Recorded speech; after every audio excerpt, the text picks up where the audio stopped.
নমস্কার বন্ধুরা, শ্রাবণীর রান্নাঘরে আপনাদের সবাইকে স্বাগত জানিয়ে আমি আবারও একটা রান্নার ভিডিও নিয়ে আপনাদের সামনে চলে এসেছি। আজকের আমি আপনাদের করে দেখাবো ভাপা দই। বাড়িতে থাকা কত অল্প উপকরণে কত সুন্দর ভাপা দই তৈরি করা যায় সেটা আজকের আপনাদের আমি দেখাবো। তাহলে চলুন এটা আমি কিভাবে বানাই আপনারা একবার দেখে নিন। ভাপা দই বানানোর জন্য আমি এখানে 500 গ্রাম মতো টক দই নিয়ে নিয়েছি। টক দইটা আমার প্রথমে খুব ভালোভাবে জল ঝরিয়ে নিতে হবে। তার জন্য আমি এখানে বড় একটা ছাঁকুনি ব্যবহার করছি। আপনারা পাতলা সুতির কাপড়েও কিন্তু দইটা আপনারা ছেঁকে নিতে পারেন। প্রথমে দইটা থেকে যে এক্সট্রা জল আছে সেটা কিন্তু আমার খুব ভালোভাবে জল ঝরিয়ে নিতে হবে। এইভাবে প্রায় মিনিট 15-20 রেখে দিলে কিন্তু দইয়ের যে এক্সট্রা জলটা আছে সেটা ঝরে যাবে। 20 মিনিট এইভাবে ছাঁকুনিতে রেখে দেওয়ার পরে দেখুন দইয়ের যে এক্সট্রা জলটা বেরিয়ে গেছে আর দইটা আলাদা হয়ে গেছে। এইবারে আমি জলটা সরিয়ে রেখে দিলাম, দিয়ে একটা পাত্রের মধ্যে এই দইটাকে নিয়ে নিলাম। যে জল ঝরানো দইটা সেটা আমি পুরোটা নিয়ে নিলাম। নিয়ে এবারে দইটাকে আমার প্রথমে খুব ভালোভাবে এইভাবে ফেনিয়ে নিতে হবে। একটু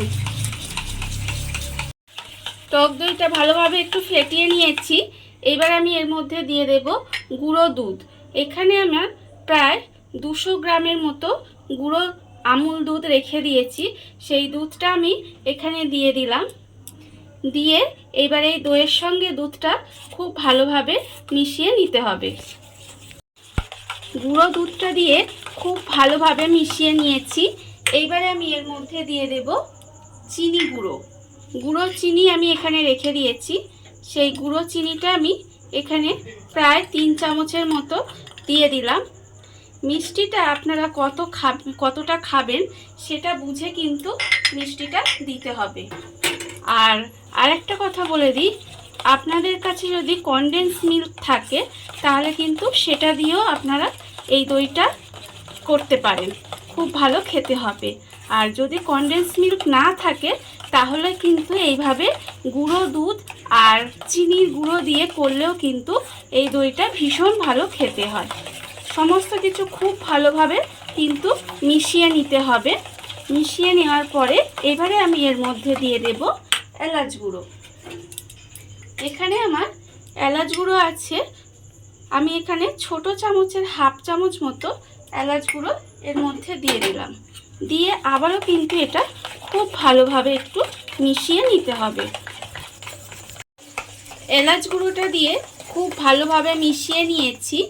এইবারে আমি দইটা ভাপে বসাবো এরকম একটা স্টিলের বাটিতে। আপনারা কিন্তু চাইলে মাটির পাত্রেও কিন্তু এটা বসাতে পারেন, সেটা কিন্তু দেখতে ভীষণ সুন্দর হয়।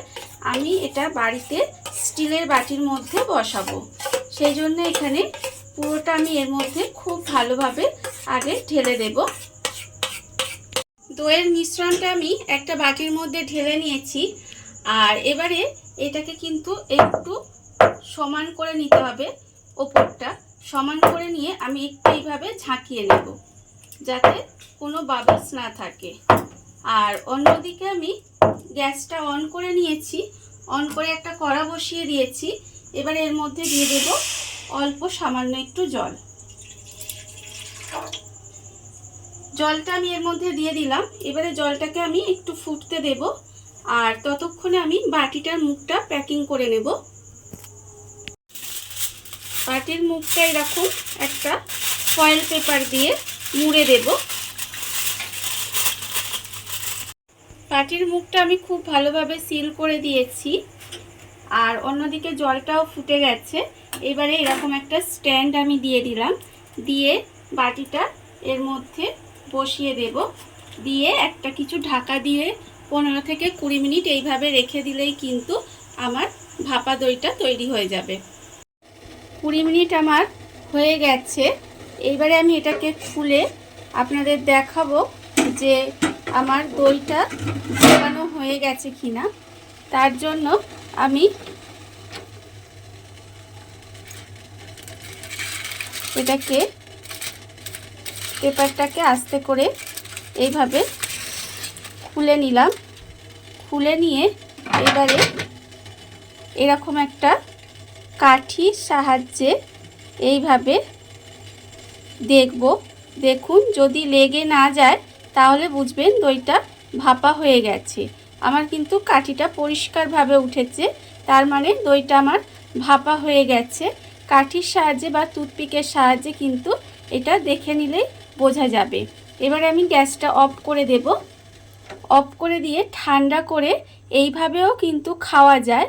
আমি একটু ঠান্ডা করে ফ্রিজে রেখে দেবো, কারণ দই একটু ঠান্ডা ঠান্ডা খেতেই ভালো লাগে। সেই জন্য আমি একটু ফ্রিজে রেখে তারপরে আপনাদের আবার দেখাবো যে কেমন হলো। দেখুন বন্ধুরা, দইটা আমি ঠান্ডা করে ফ্রিজে রেখে দিয়েছিলাম, তারপরে আমি আপনাদের দেখাচ্ছি। একটু দেখুন দইটা কত সুন্দরভাবে বসেছে। এবারে আমি এর ওপরে দিয়ে দিচ্ছি অল্প একটু সাজানোর জন্য পেস্তা কুচি। আপনারা কিন্তু এই পেস্তা কুচির বদলে যে কোনো ড্রাই ফ্রুটস দিয়ে কিন্তু একটু সাজিয়ে দিতে পারেন।